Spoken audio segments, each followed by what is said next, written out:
What's up, guys? Welcome to another episode. So today we're going to be talking about. That's good. We're going to be talking about Barcelona, Manchester. Let's just say the whole of football, right? First and foremost, Rashford does not belong in Barcelona. That's a fact. That's a fact that we know right now. If you watch the game, I think they should just let Rafinha play the left wing. Forget about Rashford. Put him on the bench or something, especially in clutch moments. Because right now, what we're seeing in the last minute of the game, if you observed it well, there was a time that Rashford got the ball up top in the left wing. Yeah, almost on the circle. Tell me why Rashford takes the shot, and on the other wing, Lamine Yamal was probably free because it was four against three. So all he had to do is just loop up the ball, bring it to the other side. No, he wasn't having it. So it's just the Manchester United mentality, bro. I think he's bringing it back to Barcelona. That's just me, but he's a good player. Can't say much. Secondly, about Arsenal.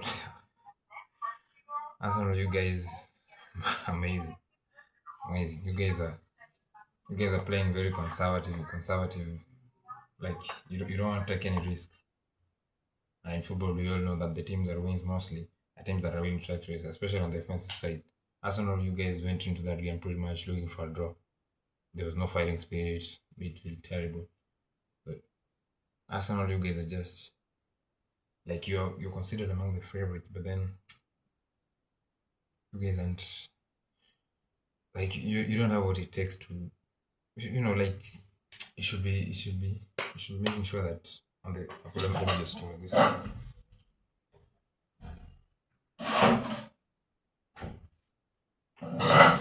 Yeah, as I was saying, there's no way that you're winning a game without attacking.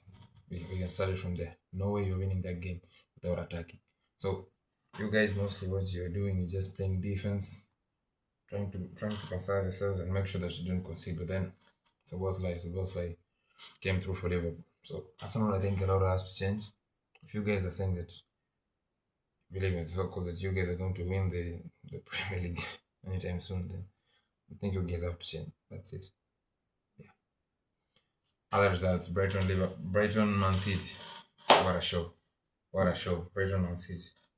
I think Man City was a better team, but then just Brighton. The chances that they had, they make sure that they took care of business. You see, and this is what we lack in Manchester United right now.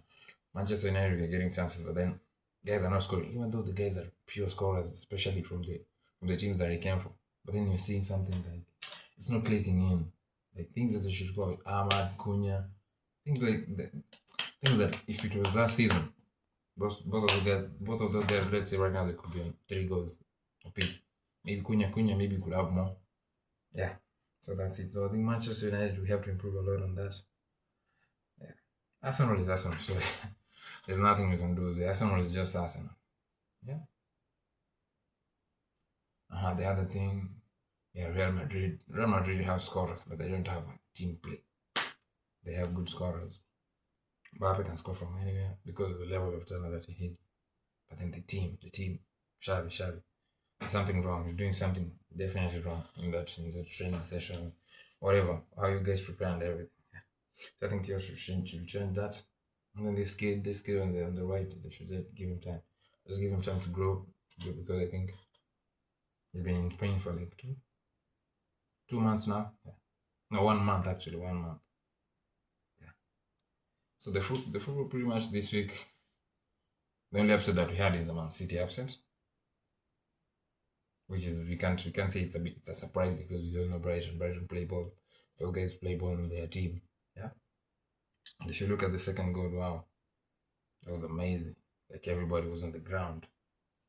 Yeah, but then City also, ever since they created their dynasty, they've been having issues with defense. Now the thing that used to get them out of the mud was the midfield. They had a really good midfield that allowed the defense to relax. But right now, guys like Kevin De Bruyne are not in, Bernardo Silva, Gundogan not there. So it's a bit tricky for them because most of the midfielders are young guys. They have great potential, but then they don't have the experience that the previous guys had. Because coming in, Kevin De Bruyne coming in, Wolfsburg, Chelsea, and we also saw what he did in Wolfsburg. Bernardo Silva, arguably one of the best performances by Monaco in the Champions League. Um, we saw what he did. That's why Man City bought him. So I think Man City lacks a bit of effort. Yeah, and then there's Haaland used to a player like Haaland usually depends on the midfield. So if Haaland gets a good midfield, chances are very high he bags in maybe 25 goals. But lack of a better midfield, then there's no football for Haaland. I'm sorry, but he's not a good player in general. But then he's a good finisher. Like me, for me personally, I put him at number one. He's the best finisher right now in football. But then you need tools for him to keep on running. Because there's no way that you're telling me that we have creative midfielders, but then none of the creative midfielders are bringing the ball in for Haaland. Yeah, and I'm talking about like the direct pass, not from the flanks. I'm talking about like in the middle, penetrating in the middle, because mostly, as much as he's a good scorer using the head, but then those cuts, the cuts that he usually made, like you could have seen how Kevin De Bruyne used to pick him out. Yeah. So just one fantastic pass, and once you start doing this, then the defense has to change because now they don't have to stop focusing on the flank. They have to flank in the middle, and when they start flying in the middle. Now this is where we start using the flanks. So it's a one-on-one on the flanks, not a two-on-one, semi one-on-one. That's what I mean. So on City, let's see what Pop can do. Yeah, my prediction of the top four. Okay, this season it's very Chelsea have a good chance of getting into contention. That's what I say. In fact, I'm gonna say that they have a better chance than Arsenal, because right now, if you can look at the Arsenal injury list,